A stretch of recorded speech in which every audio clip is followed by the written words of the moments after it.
मानता हूं कि मैनिफेस्टो में कोई भी पॉलिटिकल पार्टी हो जो जनता के साथ वादे करे अक्षरशः उन वादों को पूरा करे, क्योंकि नेताओं और राजनीतिक पार्टियों के कृति और कथन, वर्ड्स और डीड, कहने और करने में अंतर होने के कारण ही भारत की राजनीति और भारत के नेताओं पर से पहले एक जनता का विश्वास कहीं न कहीं कम हुआ है। यह विश्वास का संकट पैदा हुआ है। भारतीय जनता पार्टी हिंदुस्तान की एक अकेली राजनीतिक पार्टी है जिसने भारत की राजनीति में पैदा हुई इस विश्वास के संकट को चुनौती के रूप में स्वीकार किया है। आपने देखा होगा कि इसके पहले जो भी इलेक्शन मैनिफेस्टो में, चाहे 2014 में अथवा 2019 में, जो भी हम लोगों ने कहा उसका अक्षरशः पालन किया है। और इस बार भी मैं देश को आश्वस्त करना चाहता हूं आपके माध्यम से, राहुल जी, इस बार भी मैनिफेस्टो में हम जो कहेंगे अक्षरशः हम उसका पालन करेंगे। तो इस बार चर्चा में मैं शुरुआत करता हूं। पहले इस बार चर्चा में बहुत रहा है वन नेशन वन पोल, तो क्या ये मैनिफेस्टो में होगा? क्या 2029 में हमारा देश जो है वन नेशन वन पोल की ओर बढ़ रहा है? आपका पर्सनल मत भी मैं जानना चाहता हूं। मेरा व्यक्तिगत मत जानना चाहते हैं? मेरा व्यक्तिगत मत यह है कि यह होना चाहिए, वन नेशन वन पोल होना चाहिए। स्वाभाविक इससे खर्च भी कम होगा, समय की बचत होगी, स्वाभाविक रूप से। और मैं समझता हूं कि इस प्रकार के विचार पहले भी बहुत सारे स्कॉलर्स के द्वारा जो है समय समय पर व्यक्त किए गए हैं। सवाल यह दिशा में एक प्रयास है। जी, टाइमलाइन क्या है? 2029 में हो पाएगा? हम लोग सुन रहे थे कि शायद जो है जो चुनाव जो है 2027-28 के बाद होंगे वो उनको एक्सटेंशन मिल जाएगा, उसके पहले वाले जो हैं वो दोबारा होंगे, पर फिर से दोबारा 2029 में सब साथ। देखिए, समय के बारे में तो मैं नहीं कहना चाहूँगा, लेकिन व्यक्तिगत यदि मेरी इच्छा यदि आप पूछें तो मैं चाहूँगा कि जल्द से जल्द जब भी हमारी तैयारी पूरी हो जाती है हमें वन नेशन वन इलेक्शन का यह सिलसिला प्रारंभ करना चाहिए। और यहाँ तक आपने मैनिफेस्टो की बात पूछी, तो इलेक्शन मैनिफेस्टो में क्या आएगा क्या नहीं आएगा इसके बारे में इस समय नहीं बतला पाऊंगा, क्योंकि एक सामान्यतः यह परंपरा रही है कि इलेक्शन मैनिफेस्टो जब तैयार हो रहा होता है तो उसमें क्या क्या मुद्दे हैं इसको हम पब्लिक नहीं करते हैं। जब उसकी वो रिलीज होता है मैनिफेस्टो, उस समय देश को जानकारी होती है इसकी। यूनिफॉर्म सिविल कोड के बारे में तो आप बहुत पहले से कह रहे हैं, आप लोगों ने इस बार उत्तराखंड में उसको लागू भी किया है, तो क्या कहते अगले थर्ड टर्म में अगर मोदी जी का थर्ड टर्म आता है तो क्या यूनिफॉर्म सिविल कोड को नेशनल रोल आउट करेंगे? नेशनली आप लोग रोल आउट करेंगे? अब क्या करेंगे, इलेक्शन मैनिफेस्टो आने दीजिए, मैंने पहले ही कहा जी। मैं कोई नहीं, मैं आपसे मैनिफेस्टो से हटकर आपका हमारा कमिटमेंट है, हम चाहते हैं कि यूनिफॉर्म सिविल कोड लागू होना चाहिए, पहले से हमारी मान्यता यही है। तो इसका मतलब जैसे कि ऑपोजिशन वाले कहते हैं, लेकिन बहुत सारे जो है विरोध पक्ष के लोग अनावश्यक इसको एक जाति, पंथ अथवा धर्म के आधार पर इस प्रश्न को उछालने की कोशिश करते हैं। जी, कहते हैं कि क्या मुसलमानों को शरिया और हदीस के हिसाब से जीने का कोई हक नहीं है? नहीं, सब अपने अपने हिसाब से जो जिए। यूनिफॉर्म सिविल कोड आने से मैं समझता हूँ किसी को कोई आपत्ति नहीं होनी चाहिए, और किसी की जो फेथ है, किसी का जो विश्वास है उस पर किसी अथवा जिसके जो ट्रेडिशंस हैं उस पर कोई इससे चोट नहीं पहुंचने वाली है। जी, CAA पहली बार आप जब होम मिनिस्टर थे तब आया था, पारित भी हो गया था, उसके बाद फिर वापस जो है दोबारा आप लोग लाए, और इस बार जब CAA की बात कर रहे हैं, जब रूल्स नोटिफाई हुए हैं, तो पहली बार बहुत इसका देश वेश में काफ़ी खिलाफ लोग इसके प्रदर्शन भी हुए थे। इस बार इतना कुछ हुआ नहीं, तो क्या आपको लगता है लोगों की अब ये समझ में आ रहा है ये इसको आप लोग अब आगे बढ़ा पाएंगे? देखिए, मैं समझता हूँ कि सबसे बड़ा संकट यदि विपक्ष के पास है तो सबसे बड़ा संकट है उनके पास मुद्दों का अकाल है जी। और उनके पास ऐसे एजेंडा आइटम्स नहीं हैं ताकि जनता को विश्वास दिला सकें, भरोसा दिला सकें कि हमारी सरकार बनेगी तो हम ये करेंगे। और उन सारी राजनीतिक पार्टियों को लेकर आम जनता में एक विश्वास का संकट भी है, लोग उनकी बातों पर भरोसा भी नहीं करते। अब इसको लेकर तरह तरह की गलतफहमी पैदा करने की कोशिश जो है विपक्ष के द्वारा की गई है, लेकिन मैं विश्वास के साथ कह सकता हूं कि इस सिटीजनशिप अमेंडमेंट एक्ट के कारण किसी की नागरिकता समाप्त नहीं होने जा रही है। कल ममता बनर्जी ने कहा है कि लोग वोट नहीं दे पाएंगे जब ये हो जाएगा, तो और उसके पीछे DMK ने भी कहा है कि इसको हम होने नहीं देंगे। हेल्दी डेमोक्रेसी में इस तरीके से जनता को गुमराह नहीं किया जाना चाहिए, और मैं समझता हूं ममता जी को भी जानकारी होगी इस सच्चाई की कि इस नागरिकता कानून यानी सिटीजनशिप अमेंडमेंट एक्ट के कारण किसी की नागरिकता जाने वाली नहीं है। जी। अगर क्रोनोलॉजिकली देखें तो सीएए के बाद नेशनल रजिस्टर ऑफ सिटीजन्स भी आना चाहिए, एनआरसी आना चाहिए, इसके बारे में क्या बुरा है? जो भारत के नागरिक हैं, ये उनका रजिस्टर तैयार होता है, इसमें किसी को क्यों आपत्ति होनी चाहिए? और एक गलतफहमी राहुल जी और पैदा करने की कोशिश की जा रही है कि दुनिया किसी देश का यदि कोई मुसलमान यदि मान लीजिए सिटीजनशिप लेना चाहता है किन्हीं विशेष परिस्थितियों में जी, तो उसको सिटीजनशिप नहीं मिलेगी। मैंने पहले ही कहा कि हम लोग जाति, पंथ और मजहब के आधार पर भेदभाव की राजनीति करने वाले लोग नहीं हैं। कोई यदि ऐसी विशेष परिस्थितियां होती हैं और कोई यदि भारत की नागरिकता लेना चाहता है तो उस पर भी हमारी सरकार विचार कर सकती है। और मैंने स्वयं जिस समय यह बिल तैयार हो रहा था उस समय भी हमने नागरिकता दी है अदनान स्वामी को। जी, पाकिस्तान के में मुसलमान नहीं है। सीएए के अंतर्गत मुसलमानों को नागरिकता नहीं दी जाएगी।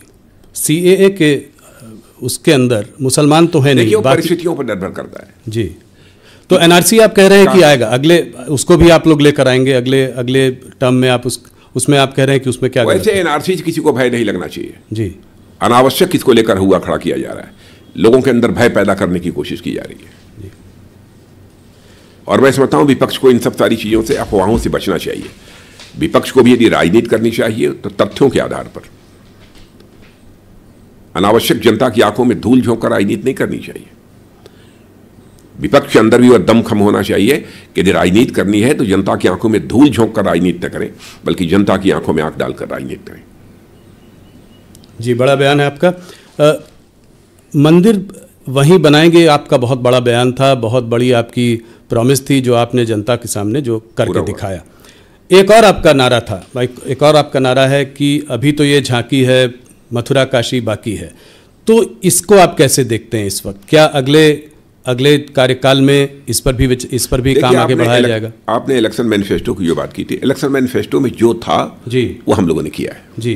तो ये आएगा इलेक्शन मैनिफेस्टो में, इस पे आपका पर्सनल मत भी जानना चाहूंगा। नहीं, इलेक्शन मैनिफेस्टो में क्या आएगा तो मैंने पहले ही बताया। पर वैसे मथुरा काशी के बारे में यही मैं आप लोग तो पहले से कटिबद्ध हैं कि आप इलेक्शन मामला सब जुडिस है जी, मामला सब जुडिस है जी। अब तो मुझे लगता है कि फैसले की प्रतीक्षा करनी चाहिए, तो उसके हिसाब से आगे बढ़ेंगे। एक चीज राजनाथ जी और कि काशी और मथुरा अपनी जगह पे है, पर यह सिलसिला कब तक चलेगा? कितने जगहों पे हम मंदिर बनाएंगे? क्या ये यहाँ पर ख़त्म होना चाहिए कोई एक जगह पे कि ये आगे बढ़ता चला जाएगा, इसमें हम ऐसे करते चले जाएंगे? मोहन भागवत जी ने भी कहा है कि काशी और मथुरा के बाद हिंदुओं को भी इस बात पर विचार करना चाहिए कि आगे कैसे देखना है, क्योंकि एक सेक्युलर कंट्री में हमको सब साथ में रहना है। तो इसका आपका अपना मत क्या है? नहीं, भारत पंथ निरपेक्ष देश है, इसमें कहीं कोई संदेह नहीं है, इस पर किसी को कोई आपत्ति नहीं होनी चाहिए। लेकिन मैं काशी मथुरा के बारे में इसलिए मैं कुछ नहीं बोलना चाहूँगा क्योंकि मामला इस समय सब जुडिस है, अदालत में विचाराधीन है। मैं समझता हूँ अदालत के फैसले की हमको प्रतीक्षा करनी चाहिए। जो अदालत का फैसला होगा वह करेंगे, जैसा राम मंदिर के। कोई संकोच नहीं है, अदालत का फैसला होगा करेंगे जी। और आप भी हमारी बात से सहमत होंगे, कम से कम अदालत के फैसले को चाहे कोई भी सरकार हो उसे स्वीकार तो करना चाहिए। बिल्कुल करेंगे जी। चुनाव गर्म है, थोड़ा चुनाव पे बात करते हैं। 370 बहुत ही बोल्ड टारगेट, 303 से 370 करीब 20-25% की का बढ़ोतरी, इसको आप कैसे देखते? कहाँ से सीटें आएंगी? मैं पूरी तरह से कॉन्फिडेंट हूँ कि 370 का भारतीय जनता पार्टी की सीटों के संबंध में कह रहा हूँ, जो 370 सीटों पर भारतीय जनता पार्टी को विजय प्राप्त होगी इसके संबंध में कहीं पर कोई शंका नहीं है। हम पूरी तरह से आश्वस्त हैं और एनडीए को 400 पार। नहीं, ये तो बहुत बड़ा नंबर है। क्या और ये इस आधार पर कह रहे हैं जी कि जनता का जिस तरीके से विश्वास हम लोगों को प्राप्त हो रहा है, भारतीय जनता पार्टी, एनडीए और हमारे, उस आधार पर हम लोग पूरी तरह से आश्वस्त हैं कि भारतीय जनता पार्टी को 370 सीटों पर विजय मिलेगी और एनडीए का नंबर 400 से पार जाएगा। ये सिर्फ राम मंदिर की वजह से नहीं है, बल्कि ये सिर्फ राम मंदिर की हवा की वजह से नहीं है। इस 370 और भी चीजें हैं जिसकी वजह से बहुत सारे। ये तो सबसे बड़ी चीज जो मैंने कहा ना कि हम लोगों की पार्टी के बारे में एक विश्वसनीयता, हमारी गवर्नमेंट के बारे में क्रेडिबिलिटी, हाँ credibility, Modi ji lead government की क्रेडिबिलिटी जी, इसके कारण जनता के अंदर एक बहुत ही अधिक विश्वास पैदा हुआ है। इस कारण लोगों का समर्थन हमको प्राप्त हो रहा है। ऑपोजिशन लीडर राहुल गांधी कहते हैं कि आप लोग मैच फिक्सिंग करते हैं, मोदी सरकार अगर ईडी सीबीआई और ईवीएम नहीं हो तो चुनाव नहीं जीत सकती, इसको आप कैसे देखते हैं? मैं ये कहता हूं कि ईडी सीबीआई के कारण हमारे ऊपर आरोप लगाया जा रहा है। क्या करप्शन को रूट आउट करने के लिए किसी गवर्नमेंट को अपनी तरफ से प्रयास नहीं करना चाहिए? दूसरी चीज, कोर्ट में वह जाते हैं, अदालत में जाते हैं और कहते हैं कि हमारे साथ नाइंसाफी हुई है, हमारे साथ गलत हो रहा है, लेकिन कोर्ट के द्वारा उनको रिलीफ नहीं मिल रही है। आप स्वयं फैसला करिए कि कौन गलत है, कौन सही है। राजा जी, मैं इसी सवाल को आगे लेकर जाता हूँ। ईडी और सीबीआई पर विशेष इंटेलिजेंस एजेंसीज का जो इस्तेमाल हो रहा है, ऑपोजिशन कह रही है, वो सिर्फ ऑपोजिशन लीडर्स को हैरेस करने के लिए हो रहा है। वो कहते हैं कि ज़्यादातर इसमें ऑपोजिशन लीडर्स को ही हैरेस किया जाता है, यहाँ तक कि 2 मुख्यमंत्रियों को भी आपने जेल के सलाखों के पीछे भेज दिया है। अपोजिशन का यह आरोप पूरी तरह से तथ्यों से परे है, पूरी तरह से निराधार है। एजेंसी अपना काम कर रही हैं। करप्शन को हम रूट आउट करना चाहते हैं, न रूट आउट हो तो कम से कम मिनिमाइज तो हम करने चाहते हैं, हमारा यही एफर्ट है। और उसके लिए एजेंसी यदि अपना काम कर रही हैं और लगता है विपक्ष को एजेंसी गलत काम कर रही हैं, गलत तरीके से लोगों को फंसाया जा रहा है, तो उसको लेकर वह कोर्ट भी जा रहे हैं। तो कोर्ट से उनको जो रिलीफ मिलनी चाहिए वो क्यों नहीं रिलीफ मिल रही है? क्या आप ये कह देंगे कि कोर्ट के ऊपर हम लोगों ने अपना प्रभाव जमा रखा है? इस तरीके से बेबुनियाद निराधार आरोप लगाने की कोशिश नहीं करनी चाहिए। अपने गिरेबान में झांक कर विपक्ष देखे क्यों ऐसा हो रहा है। लोग कह रहे हैं कि वैसे तो ऑपोजिशन साथ में एकजुट होकर सामने नहीं आ पा रहा था, इस मुद्दे को लेकर सब आपस में साथ में आ गए। अभी एक बड़ी भारी रैली भी की। क्या रैली हुई? तो ये भारत जोड़ो जो है, ये ऑपोजिशन जोड़ो या आपने करवा दिया है? नहीं, वो भी तो नहीं जुड़ रहे हैं। अभी भी आपको लगता है कि नहीं जुड़ पा रहे हैं? इसका चुनाव पर क्या असर पड़ेगा? आपको लगता है कि ये पार्टियां, हम लोग ही चाहते हैं स्वस्थ लोकतांत्रिक व्यवस्था में एक सकारात्मक सोच का एक प्रभावी प्रतिपक्ष होना चाहिए, लेकिन यह प्रतिपक्ष अपनी भूमिका निभा ही नहीं पा रहा है। जो प्रभावी भूमिका इनकी होनी चाहिए उसे नहीं कर पा रहे हैं। इसके लिए वे जिम्मेदार हैं। इसके लिए रिस्पॉन्सिबिलिटी हमारे ऊपर नहीं फिक्स की जानी चाहिए। ये मुख्यमंत्रियों की अरेस्ट को लेकर, केजरीवाल जी की अरेस्ट को लेकर यूनाइटेड नेशंस ने भी कहा है कि देश में चुनाव फ्री और फेयर होने चाहिए। हमारे देश में चुनाव फ्री और फेयर, इस पे आपकी क्या? नहीं, यूनाइटेड नेशन कौन होता है हमारे बारे में कहने वाला फ्री एंड फेयर होने चाहिए? क्या इसके पहले फ्री एंड फेयर इलेक्शंस नहीं हुए थे? 2019 में नहीं हुए थे? 2014 में नहीं हुए थे? मैं तो कहता हूं उसके पहले भी फ्री एंड फेयर इलेक्शन हुए थे। ये कहां से बात आ गई? अच्छा, मान लिया कि एजेंसी ने गलत गिरफ्तार किया, चीफ मिनिस्टर को, डिप्टी चीफ मिनिस्टर, किसी को गिरफ्तार किया, तो कोर्ट के द्वारा राहत क्यों नहीं मिल पा रही है? कोर्ट के द्वारा उनकी क्यों नहीं जमानत होती है? कोर्ट के द्वारा क्यों नहीं रिहा कर दिए जाते हैं? जी, काफ़ी सारे नेता जो है काफ़ी समय से जेल के पीछे हैं, मगर संजय सिंह को अभी जो है मैं राहुल जी 6 महीने के बाद। राहुल जी, आप ये बतलाइए जी, हम लोगों को क्या करना चाहिए जेल में? क्या करें इसके लिए? हमारी सरकार को क्या करना चाहिए? जो भी उनके ऊपर आरोप लगे हैं, हम कहने के सारे आरोप बेबुनियाद हैं, निराधार हैं। हम एजेंसीज के ऊपर प्रेशर बिल्डअप करें? क्या करना चाहिए हमको? वो कह रहे हैं कि टाइमिंग कुछ इलेक्शन के पहले ज़्यादा जो है कार्यवाही हो रही है ऑपोजिशन लीडर्स के। इतनी जल्दी क्या थी? थोड़े दिन इलेक्शन तक रुक सकते थे। आपको जानकारी होगी, दिल्ली के मामले में लगभग वर्षों पहले से ही इसकी जांच चल रही है जी, और उसके परिणाम स्वरूप यह सब सारी चीजें हो रही हैं। और फिर से मैं अपनी बात को दोहराना चाहता हूं, यदि एजेंसी ने गलत किया है, सरकार का कोई लेना देना नहीं, एजेंसी ने भी गलत किया है, तो लोगों को कोर्ट से रिलीफ मिलनी चाहिए जी। यदि गलत आरोप चस्पा किए होंगे एजेंसी ने तो उन्हें राहत मिलनी चाहिए, लेकिन राहत भी नहीं मिल रही है। ज़्यादातर नेताओं को नहीं मिली है। संजय सिंह को राहत मिली है 6 महीने के बाद। ईडी ने अपना केस विड्रॉ कर लिया। क्या लगता है आपको इससे कुछ ऑपोजिशन को बूस्ट मिलेगा? सब एकजुट होकर फिर हल्ला करेंगे? हमारे पास इतना समय नहीं है कि हम इन सब चीज़ों का आकलन करेंगे, कितना उनको इसको बूस्ट मिलेगा, कितनी ताकत मिलेगी। इस समय एक सकारात्मक सोच के आधार पर हम अपने एनडीए को पूरी तरह से मजबूत बना रहे हैं और उसके आधार पर हम अपने लक्ष्य को हासिल करना चाहते हैं। राजा जी, एक सवाल इसी से जुड़ा हुआ, और ऑपोजिशन का मानना यह है, कहना यह है कि जो लीडर्स जो है पहले कांग्रेस में थे या कोई और पार्टी में थे, जब वो दल बदल कर बीजेपी में आ गए, ऐसे लीडर्स के खिलाफ जो है केसेस ड्रॉप कर दिए। इनफैक्ट अभी एक न्यूज़पेपर ने एक बड़ी रिपोर्ट भी छापी थी। उन्होंने कहा 25 लोगों ने जिन्होंने बीजेपी को ज्वाइन किया, उसमें से 23 लोगों के या तो केस को ठंडे बस्ते में डाल दिया है और या दो लोगों के तो खिलाफ केस को ड्रॉप भी कर दिया है। आप जानते हैं मैं किन लीडर्स की बात कर रहा हूं। कोई इंक्वायरी चलती रहती है तो उसमें बहुत सारे ऐसे भी मामले होते हैं जिनमें कि उसमें जिसको क्या करने क्लोजर रिपोर्ट जी वो लगाने की आवश्यकता कभी पड़ती है, एजेंसीज को ही पड़ती है, ये जो उनके पास पूरे प्रमाण जी उपलब्ध नहीं हो पाते हैं तो कुछ केसों में किया होगा। पर आप ये कह रहे हैं कि जो बड़े लीडर्स जो आपके साथ आए हैं अगर जरूरत पड़ेगी तो उनके अगेंस्ट केस खुले रहेंगे, ये चलते रहेंगे? एजेंसीज को जो अपना काम करना है एजेंसीज करती रहेंगी। वो इंडिपेंडेंट, बिल्कुल इंडिपेंडेंट है, उनके ऊपर हम लोगों का कोई दबाव नहीं है, सरकार का कोई दबाव नहीं, कोई दबाव नहीं है और ना हम दबाव डालेंगे। जी।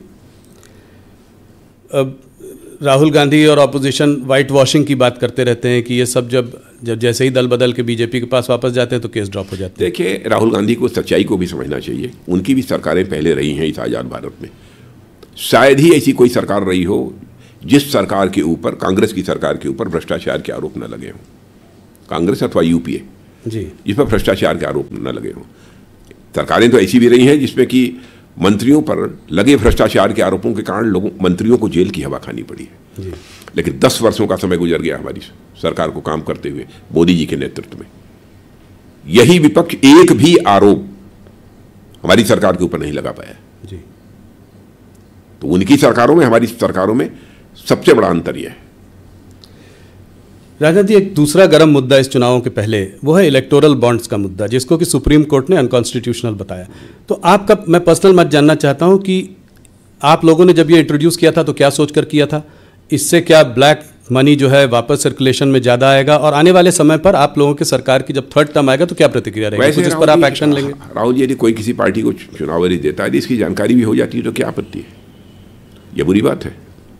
नहीं, जब आप लोग लाए थे तो ये था कि डोनर का नाम बाहर नहीं आएगा, आज डोनर के नाम बाहर आ गए, डोनर के नाम बाहर आ गए जी।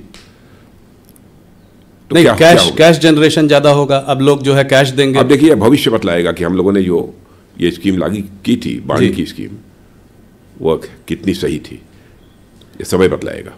तो आपका पर्सनल मानना क्या है कि इससे ये आपने जब सोचा था तब आप लोगों ने ये जो ज़्यादा है वो एक ट्रांसपेरेंट जिस हद तक पॉसिबल है ट्रांसपेरेंट प्रोसेस आपने डालने की कोशिश की थी? यह भी एक हमारी सोच थी जी। और दूसरी चीज़ ये बताइए, मैं आपसे पूछना चाहता हूँ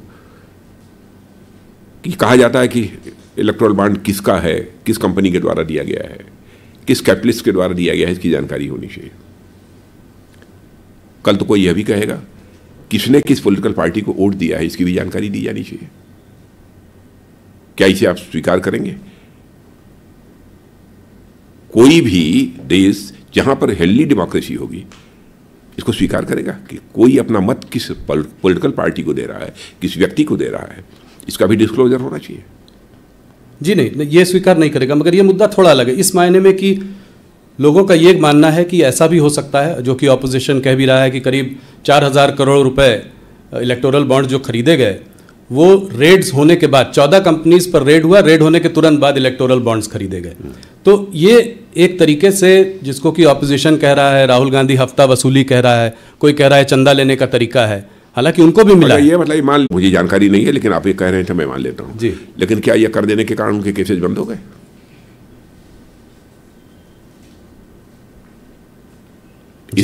इस सवाल का भी जवाब देना चाहिए विपक्ष को। तो आप कह रहे हैं कि वो केसेस चलते रहेंगे, उसका कनेक्शन नहीं है? हाँ, बहुत सारे ऐसे मामले होते जिनके ऊपर चार्जेज रहते हैं जी, तरह तरह के चार्जेस रहते हैं, बहुत सारी कंपनीज हैं, लेकिन चुनाव के दौरान वो डोनेट करती हैं। तो जो डोनेट पहले भी किया है जी, जो डोनेट कर रहे हैं अगर उनके अगेंस्ट केसेस हैं तो ऐसा नहीं है कि वो ड्रॉप होंगे, वो कोई सवाल ही नहीं। हाँ, वो एजेंसी अपना जो काम है काम करती रहेंगी। पर कनेक्शन है इस पर कि कनेक्शन है कि रेड्स होती हैं, उसके बाद चंदा आता है, उसके बाद इलेक्टोरल बॉन्ड आते हैं, जिसको ऑपरेशन चंदा बोलते हैं। इस दृष्टि से उसे नहीं देखा जाना चाहिए, इसका उससे कोई कनेक्शन नहीं है जी।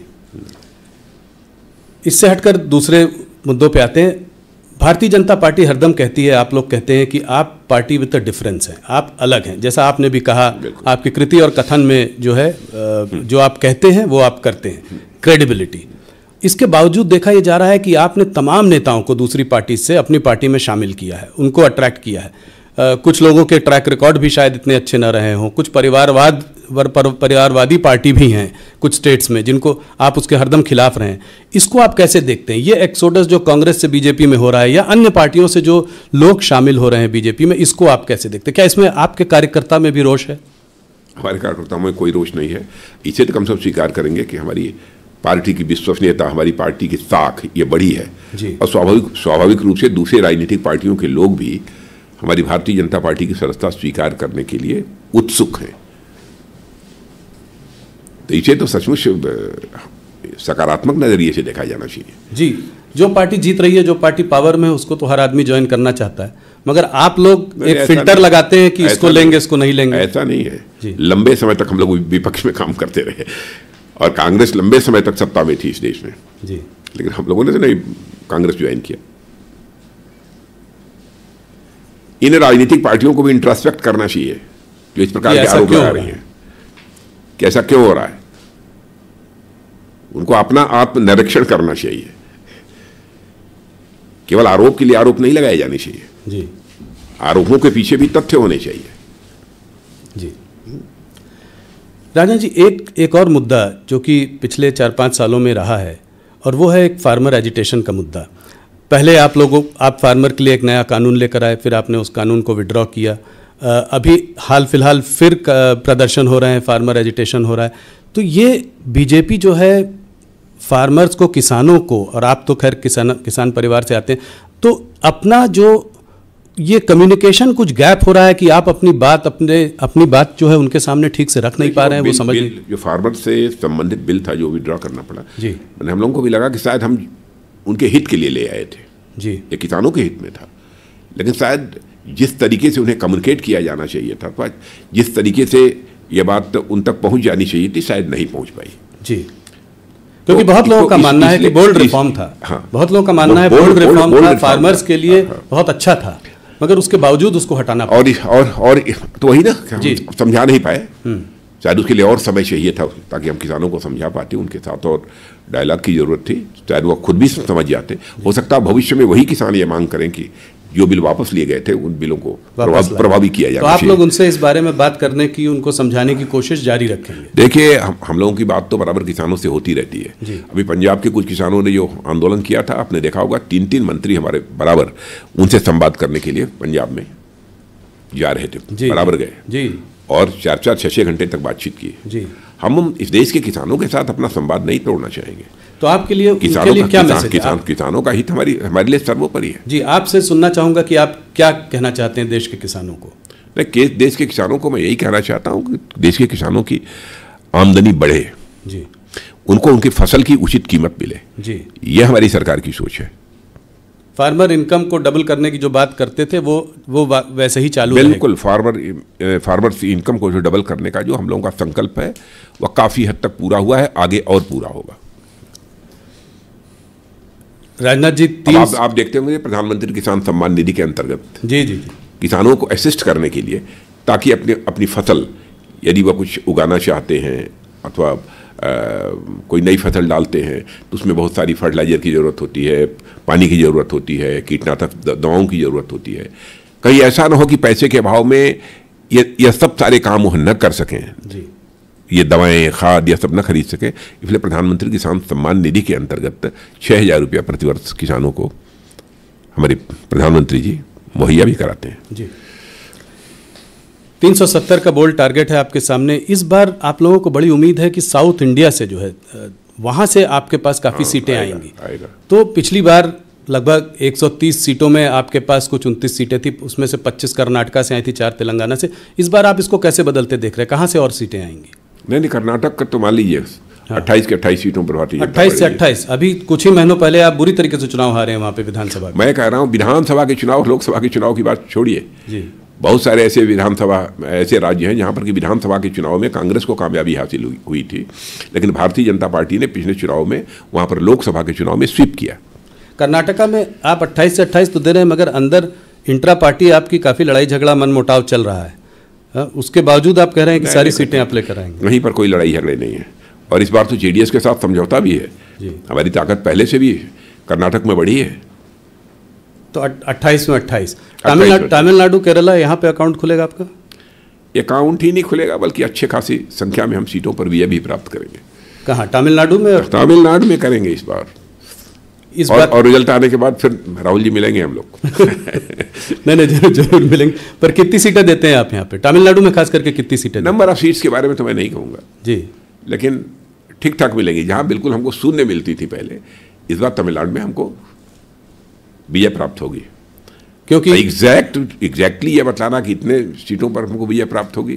केरला में भी अकाउंट खुलेगा? हाँ बिल्कुल खुलेगा। इस बार कोई ऐसी स्टेट नहीं होगी जी जहाँ पर कि हमारा अकाउंट न खुले, और अकाउंट खुलने की बात तो दूर, हम अच्छी खासी सीटों पर विजय भी प्राप्त कर सकते हैं। तो 130 में से बड़ी पिक्चर, अगर बिग पिक्चर देखें तो 130 में से आपको कितने सीटों की बढ़ोतरी दिख रही है साउथ से? देखिए, नंबर ऑफ सीट्स के बारे में तो मैं नहीं कहूँगा, अच्छी खासी सीटों पर विजय प्राप्त होगी, ताकि हम अपना टारगेट हमारा जो 370 का है जी, उस 370 के टारगेट को हम अचीव कर सकें, और एनडीए के 400 पार का